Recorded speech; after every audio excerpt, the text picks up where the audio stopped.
Welcome back to the Golden State with Mates post-game live after the Warriors get a 104-93 victory over the Houston Rockets in Game 3 at Chase Center Saturday night. Huge win. I won't lie, I'm feeling a little bit under the weather. Got a bit of a headache at the moment, but the fact the Warriors were able to pull off that victory certainly makes me feel a little bit better. A heap of comments here already, guys, I'll get into shortly, but wow, like big win when you're playing without Jimmy Butler.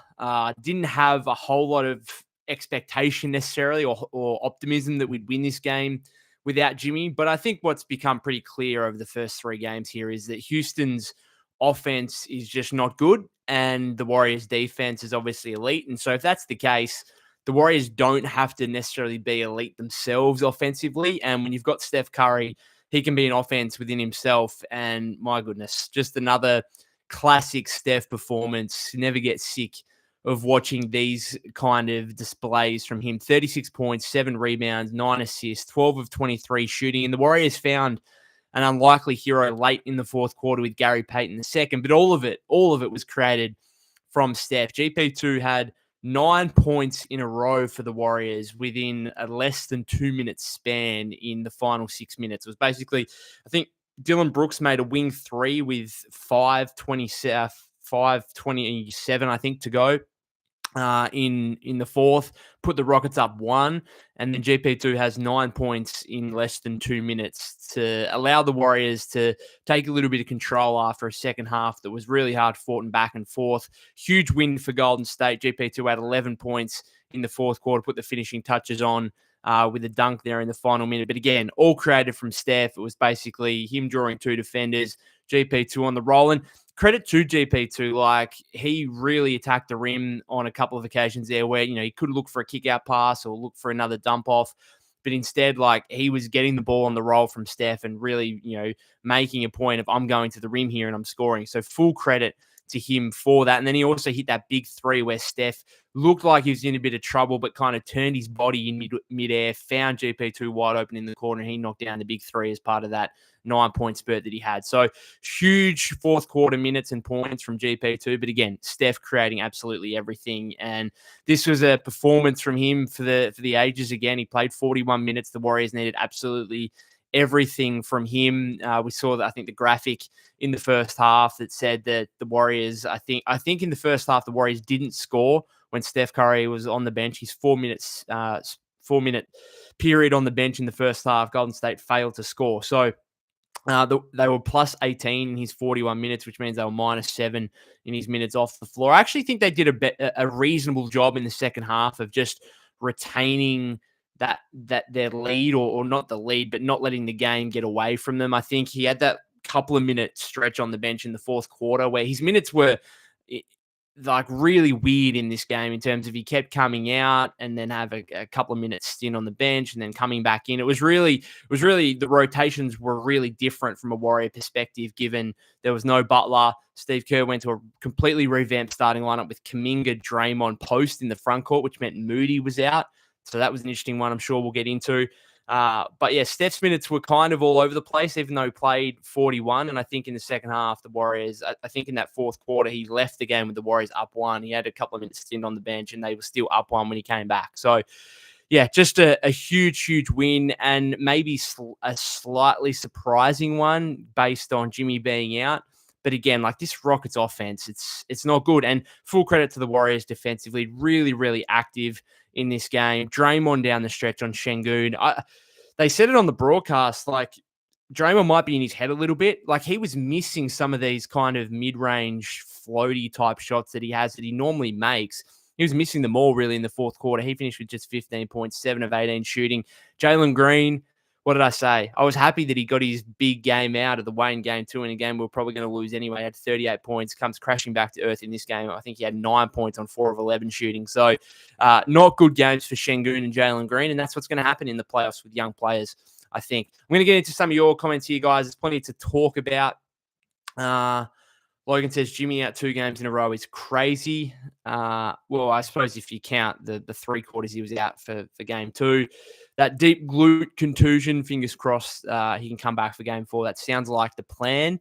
We'll wait and see. Obviously, the Warriors are going to need him going forward, no doubt about that. And fingers crossed he can be that extra kind of 48 hours can be enough for him to return in game 4 on Monday. Logan says, Buddy missing wide open threes and getting picked by Steven Adams. This guy sucks. Buddy can't shoot or dribble. Weird Buddy Hield game. Weird, like just a classic encapsulation of Buddy Hield as a basketball player. Like it is the most infuriating thing when he tries to dribble. Like, and it wasn't even just the Steven Adams one, like, is going to grab the attention of fans because you got pickpocketed by a near 7-foot center at half court while you're trying to dribble. Like, that was horrific. But then there was one where he tried to isolate on Jalen Green. He just kicked the ball out of bounds as well. It's like, man, like he can actually, I think, be an effective player if he just like catch and shoot, and that's all he does. Like, as soon as this guy puts the ball on the floor, it's an absolute disaster. And so just super, super frustrating. But at the same time, he hit 5 threes. He had 17 points, which was the second leading scorer for the Warriors behind Steph. So it wasn't as if Buddy was like disastrous in this game. And he closed, like he played quite a few minutes down the stretch. He played 29 minutes in this game. So, man, like just it encapsulated him as a player. Like this was the full Buddy Hield experience. Like, sure, he made a lot of mistakes that wanted you wanted to tear your hair out. And you're thinking, what the hell are you doing, man? But then he also, as I said, he hit 5 threes, and that was big in the Warriors being able to win this game. And particularly in that second quarter run late where the Warriors were down 12, they went on a 9-0 run to finish that quarter and give themselves some momentum entering halftime. And I think Buddy had 5 of those 9 points to end that second quarter. Logan says, if only Post could shoot tonight. Man, weird game for Quinten Post, and I'm sure there's going to be other guys talking about it, but in the comments here. But Quinten Post, he had 2 points on 1 of 7 shooting, and yet he actually played well. Like, I don't think I'd ever say that. Like, because you think of him, like, if he's not shooting the ball well, then what impact's he actually having? Well, he found a bloody good time to actually learn how to rebound and be really physical. Now, there was a couple of times where he got, boxed out by Steven Adams. He gave up kind of a putback layup in the fourth quarter there. But otherwise, he had a career high, not just a playoff career high, a career high, 12 rebounds in this game, had 4 assists. I don't know, like it was strange because, again, 2 points on 1 of 7 shooting. You're like, ugh, yuck. But then I actually think he was good, and he played 27 minutes. And I thought his defense, he was guarding, obviously, Amen Thompson for the majority of the game, and he was just giving Amen Thompson kind of whatever he wanted and saying to him, okay, you've got the ball. I'm going to hang around the paint. You want to make anything kind of from the free throw line out, like go for your life. But that's going to be uncontested. You can have any mid-range shot you want. And to be fair, what did Amen Thompson do? He did 5 of 16 shooting from the floor. Right. So that was a great tactic. And then he also, when Amen Thompson actually drove at him and tried to get to the basket, Quinten Post contests were really good, I thought. And again, he made him really inefficient. So probably not a good Quinten Post game offensively, shooting the ball, but perhaps the best defense and rebounding I've seen from him in any game this season, any game. And the fact that's happened on a game 3 in the playoffs in a starting role without Jimmy Butler, that was huge for the Warriors. That was huge. So, again, real weird to say. Quinten Post was good in this game despite shooting 1 of 7 from the floor. Logan says Gpii clutch, pods, Gpii. I think these were all comments as the game was closing down there in the fourth. And Thandex says we came clutch in the fourth. Gpii cooked 35-7-9 from Steph. Yeah, got to 36 at the end of there. Logan says Gpii player of the game. It's really funny how Gpii might be the best pick and roll partner that Steph has, and he's 6'2". It's kind of wild. Just below says 4-2 Warriors. Well, I mean, I'd like to close it out in 5, but let's get to game 4 first and try and take a decisive. Game 4 becomes huge because you take a 3-1 lead. Obviously, the Warriors have lost from 3-1 up in the past. We know that, but history would suggest you go up 3-1 in a series, you're a pretty good chance of winning. And obviously, if it goes back to 2-2, then the Rockets take back home court advantage. So game 4 becomes really critical again. GSW says Post may have been bad offensively, but he had good rebounding and defense. Absolutely. Probably, again, the best defense and rebounding I think I've ever seen from him in a game. Logan says if Jimmy didn't miss the game majority of game 2, this could be way scarier. Logan says game 2, big what if now if Jimmy didn't go out.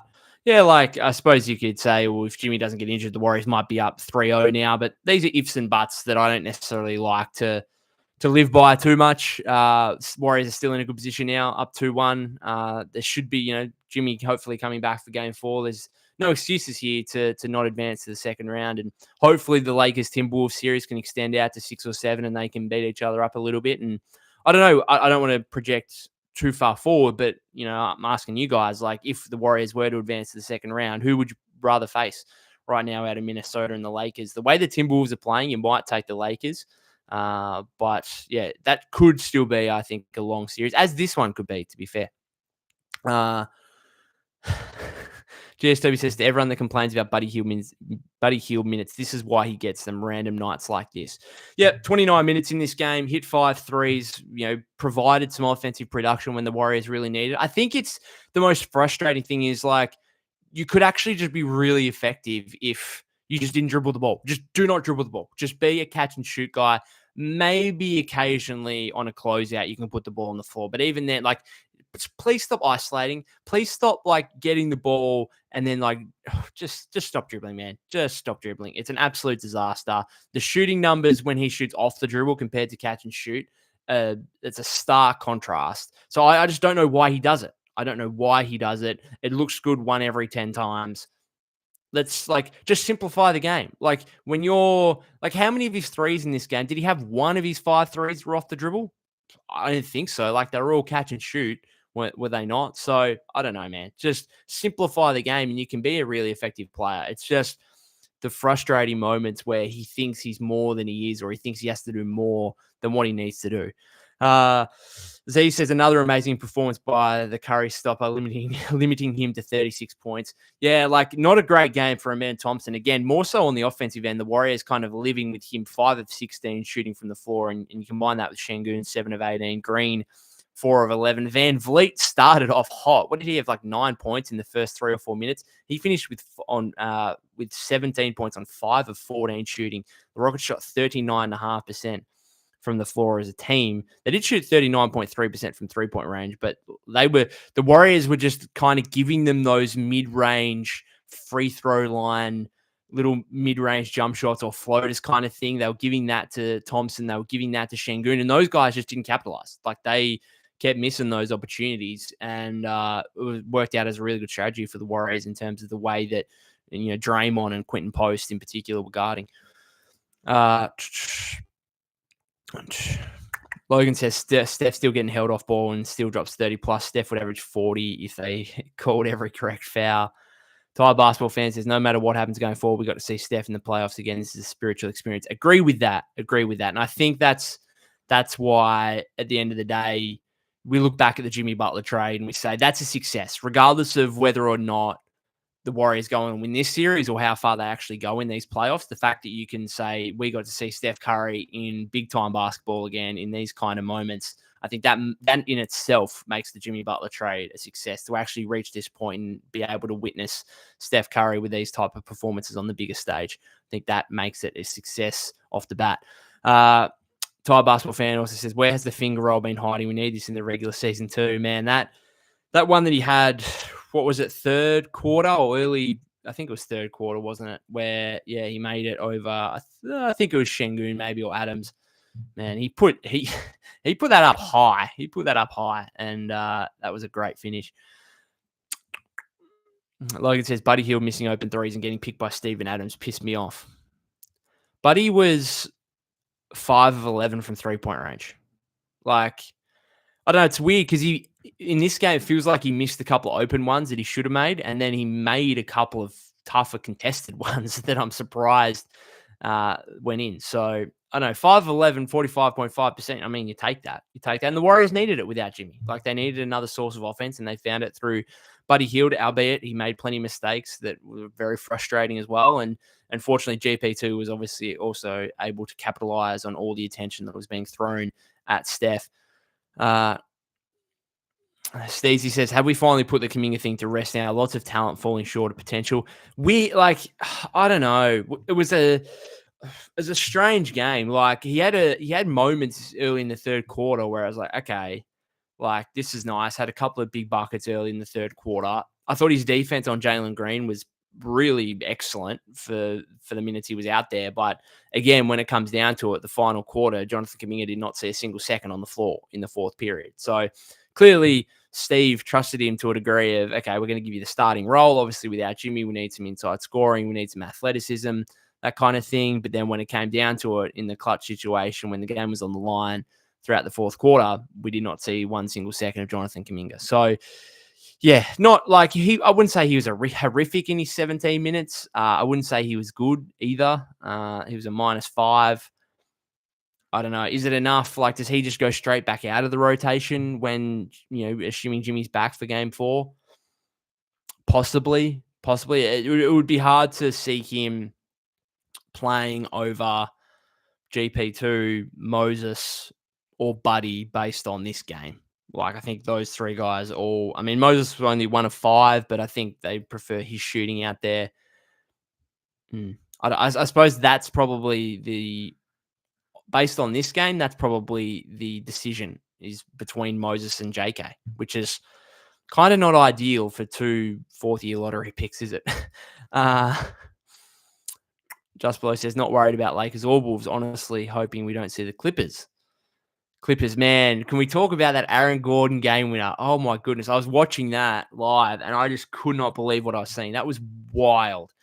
One of the wildest game winners you'll ever see. I think it was the right call. I think he got it off just in the nick of time. Oh, it was crazy. And the Nuggets get the win after nearly blowing a 22-point lead. So it's 2-2 in their series. I don't know. The Nuggets could still win that. Obviously, the Warriors, I take a lot for the Warriors to face the Clippers because the Warriors would have to get through to the West Finals and the Clippers would have to win this series against the Nuggets and then beat the Thunder. So I'm not sure the Warriors are going to be facing the Clippers in these playoffs. Then next says Buddy wasn't bad, but he also wasn't good. I don't know.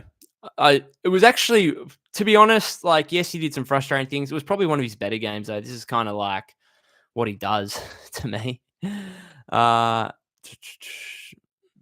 Then says Post was good. Those rebounds were important. Yeah, like after game 1, the rebounding hasn't necessarily been like a huge factor necessarily.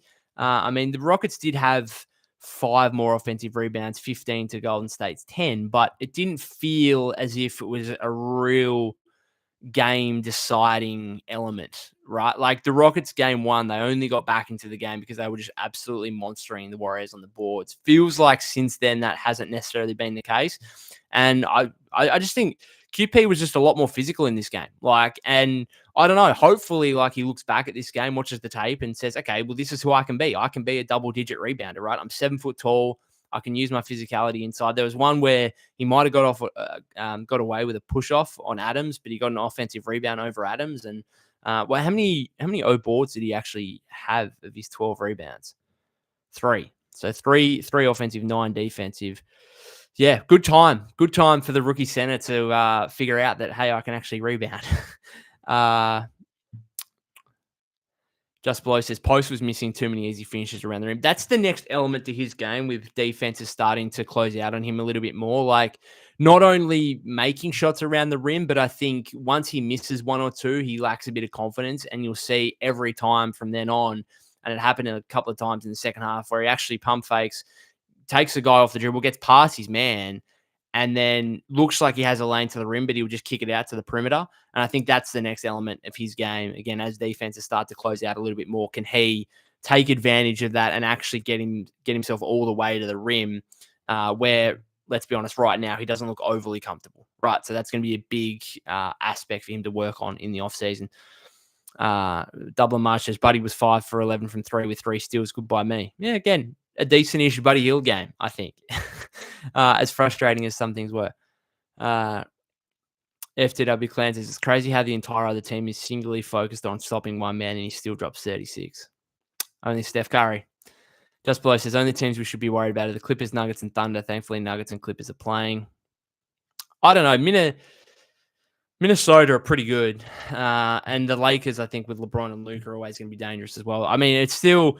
We said it going into the playoffs, and I don't think there's anything to necessarily change the view on this through the first 3 or 4 games of each series. Like the West is just super close, and I think any of these teams can can beat the other on any given night. I think the Warriors got a pretty good outcome with getting the Rockets in the first round, and I think kind of thought that after they secured their playoff spot with that play-in tournament win over the Grizzlies, and I feel like I still think that now that we're 3 games in, the Warriors are up 2-1. I think the bookies probably got it right with having the Warriors as favorites. Now, could the Rockets still go on and win this series? Potentially, yeah, depending on your Butler status and whatnot. But the Warriors, I think, got a pretty good draw in terms of drawing Houston and letting kind of the Nuggets and the Clippers fight it out, and letting the Lakers and Timberwolves fight it out. Albeit this series against the Rockets has been, a rock fight as well, and very physical. Even some stuff going on at the end there with Draymond and Jalen Green, which is interesting. Dublin Marsh says only team we should be worried about is the Houston Rockets. Absolutely. Let's try and finish this series off first. Still 2 wins needed. Just Blow says this series was really determined, this game. Hopefully you can look back at it and say that. I'm still not counting my chickens before they hatch. Still got to win another 2 games. You lose on Monday and all of a sudden it's 2-2, and you got to win 2 of the last 3 games, and 2 of those are going to be on Houston's home floor. So we'll wait and see. Just Blow says the Warriors are hungry and focused. They won't blow the 2-1 at home. Logan says Gpii scoring those 9 straight points was the game. Gpii and Buddy came to play, provided so much needed offense. Tile Basketball Fan says, we got the Buddy game at the time it was most needed. Tile Basketball Fan says agreed in the second half. They just made sure Houston didn't score either. Steph sat. Double Marsh says, mate, did you catch an elbow with your left eye? Right there. No, I didn't catch an elbow. In fact, I don't even know what I did.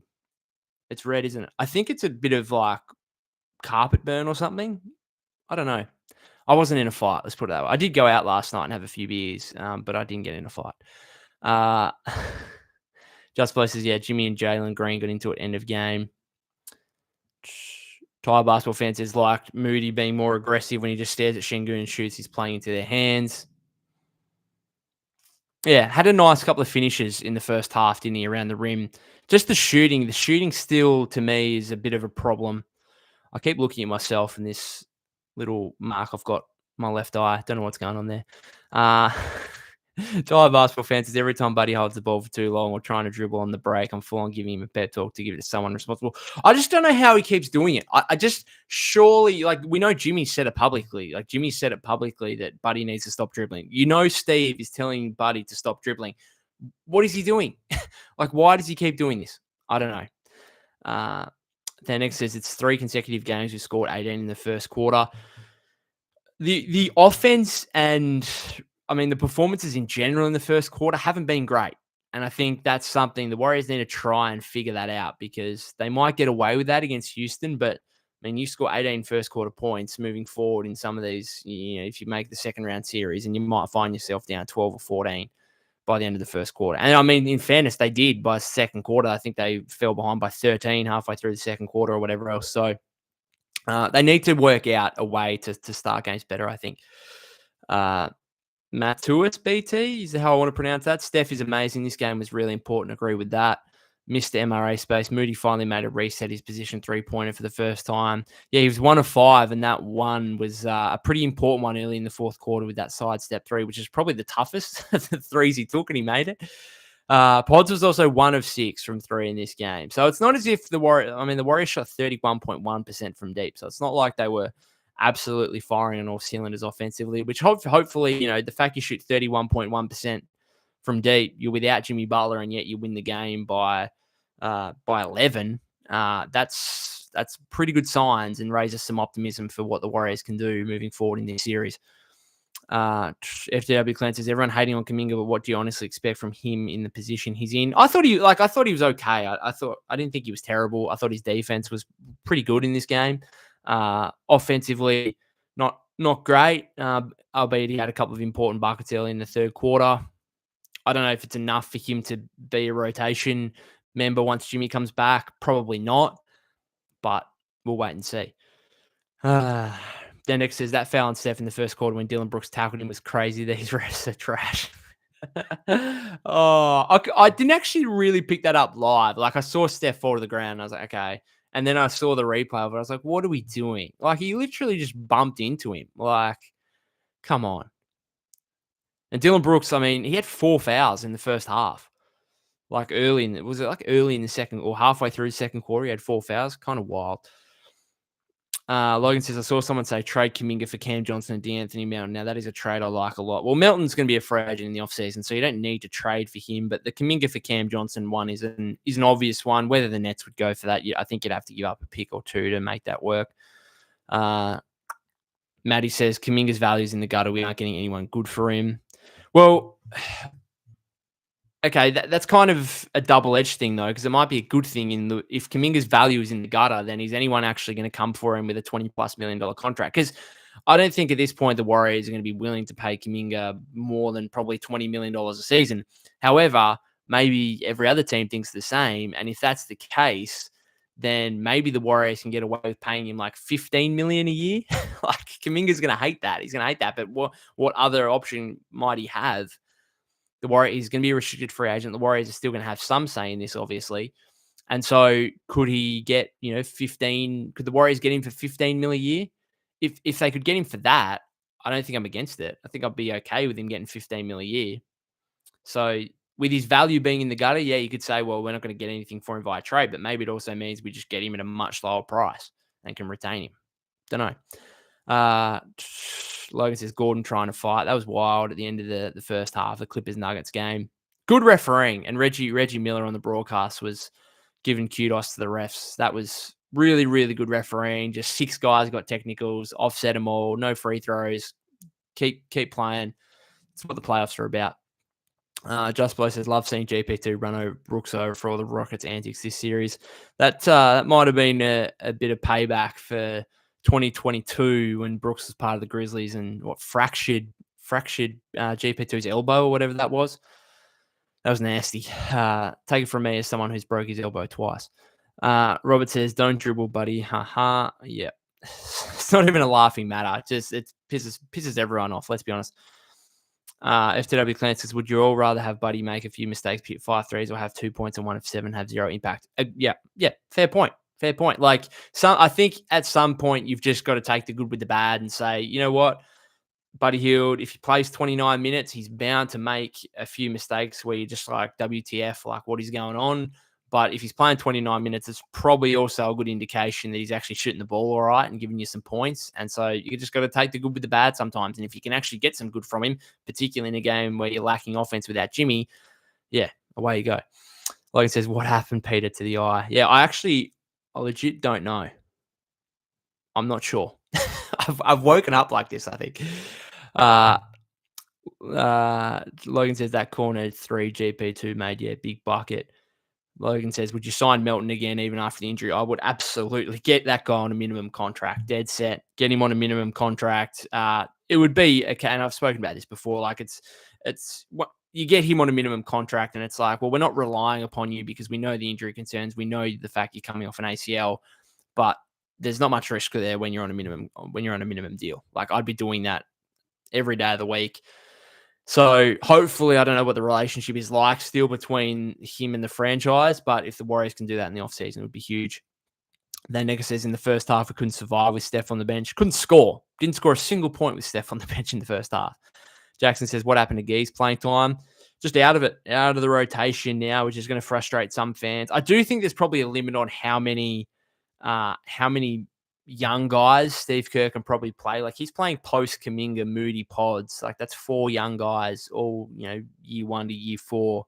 Can you bring a 5th guy in Gee? Probably not. You're probably going to, with Jimmy back, you're probably going to take Kaminga out of the mix, and we're going to go back to basically a 9-man rotation, which is what it was in this game anyway.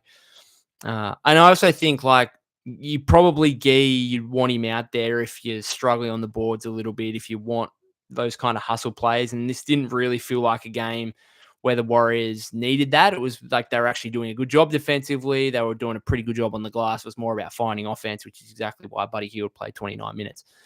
Then Next says, hearing that Warriors chant at the end was good.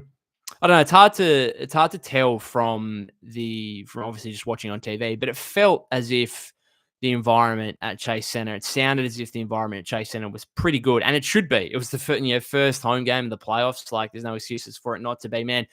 Like, watching that Knicks Pistons game at Little Caesars Arena on when was it? A couple of days ago, whatever it was, that game 3. Man, that was loud. That was so loud. I was like, why can't every home fan base do this? And I suppose if you're a team like Detroit and you haven't had too much success in recent years, you're absolutely chomping at the bit, ready to go for any playoff action. But that set the standard to me, the Detroit home crowd in Game 3. Logan says, I totally forgot Gee didn't play. WTF? The Warriors won by 11. I'm not, when the Warriors, this is a win or loss industry, and when the Warriors win, I don't think there's too many complaints. And when they lose, then Steve Kerr is going to cop some criticism. Like, we haven't spoken about this. We're going to talk about the fact that he went to a 4-guard lineup down the stretch. Like, he basically almost closed the game with Steph, Buddy, Gpii 2, Pods, and Draymond. And I was like, man, you got a 4-guard lineup out here. And we know fans hate the 4-guard lineups. They hate 3-guard lineups, let alone 4. And so I was like, geez, if this doesn't work, Steve's going to cop some real criticism for this. But it actually kind of worked. The Warriors won, and now we haven't talked about it whatsoever. It hasn't been a thing. And, I'm 31 minutes into this, and I'm only just mentioning it now. Mr. MRA Space, can anyone explain to me why Buddy Hield always gets the ball from the ref and touches it when the other team shoots free throws? Is it to hex it? I don't know. It's a weird one, isn't it? It's a weird one. F2P says Post is him. 2 points, but played well. 12 rebounds. I don't know. I'm hoping this is kind of a coming of age moment for him, where he actually realizes, hey, like, I can actually use my size on the defensive end to be a strong rebounder. And again, I thought his defense, he played Amen Thompson really, really well. He just said, all right, I don't respect you as a threat, basically beyond the restricted circle, essentially. I'm going to let you have any mid-range jump shot you want. And if you drive at me, then I'm going to play straight up. I'm not going to foul. I'm going to make you make a tough layup over me. And I'm 7 foot tall, and I'm going to use my size. And I thought he did a really, really good job. So again, as I said earlier, probably the best defense and rebounding performance I've seen from Quinten Post in a Warrior jersey. And the fact that it comes in Game 3 in his first playoff start without Jimmy Butler, huge. Absolutely. Jackson says we should give thanks to the Bulls coaching for pointing out the over-the-top physicality happening in our series. Logan says, what was the rebound battle? I didn't notice anything big. They had 5 more offensive rebounds, 15-10. They had 36 defensive rebounds by the look of it. Warriors had 35. So, yeah, like, it was fine. Like, it wasn't a huge factor in the game. Rockets out-rebounded us a little bit, but that's fine. Like, it wasn't a huge factor. Greg says it's because he doesn't always touch the ball in every possession, so he wants to keep his ball feel fresh. That's in regard to Buddy Hield. Streetcar says Post played like traditional big, and it was great for us. Lol. Yeah, unfortunately, he can't finish inside like an interior big, but defensively and rebounding wise, excellent. Arminius says obviously acquiring more offensively gifted players is mandatory this offseason.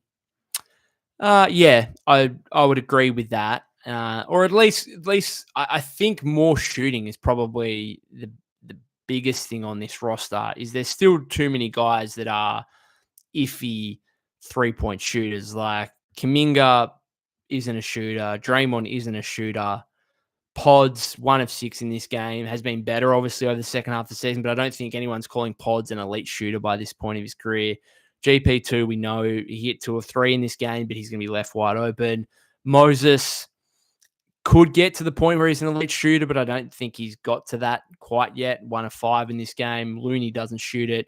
Buddy Hield up and down like a yo-yo. So finding, and that's why like everyone would look at Cam Johnson as like, okay, this is a perfect guy to play off Steph and Jimmy, right? Absolute perfect guy. Absolutely elite 3-point shooter at 6'7", 6'8". So that's probably the big one. And that's why like Melton would be a big, I don't think Melton's necessarily an elite shooter, but he's a high percentage, close to 40% guy, and he'd be another guy. We saw in his brief time, 2 games as a starter next to Steph, he was great next to him.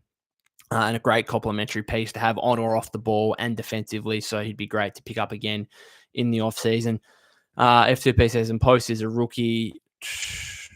Looney was hot dog water, though. What does that mean? Hot dog water. I don't know. I'm assuming that's not a great thing. Looney had 2 points, 5 rebounds in 14 minutes, was a -1. Man, I don't know. Great win. Great win. I'll probably finish it up there. Steph, never get sick of seeing these type of performances. It's just massive. Draymond defensively down the stretch, I thought was huge. 2 steals, 3 blocks, but the fact he kept Şengün to 7 of 18 shooting. Quinten Post, defense and rebounding was excellent, even though the shooting wasn't there. And then Gpii, the unlikely hero, 9 points in a less than 2-minute span late in the fourth quarter there to let the Warriors take control after a real back and forth second half. I'll finish it up there, guys. Thank you very much for tuning in. If you haven't subscribed to the YouTube channel already, that'd be greatly appreciated. You can follow me at POK252. That's POK252 on X/Twitter. I'll go and do some writing now for bluemanhoop.com that you can check out more tomorrow morning PT time for those of you in the Bay Area. Thanks again to those of you that are watching on the replay or listening via the podcast feed as well. Of course, we've now only got 1 day off before Game 4 on Monday. Let's hope Jimmy Butler is back in action and the Warriors can take a 3-1 lead. Thanks again, guys.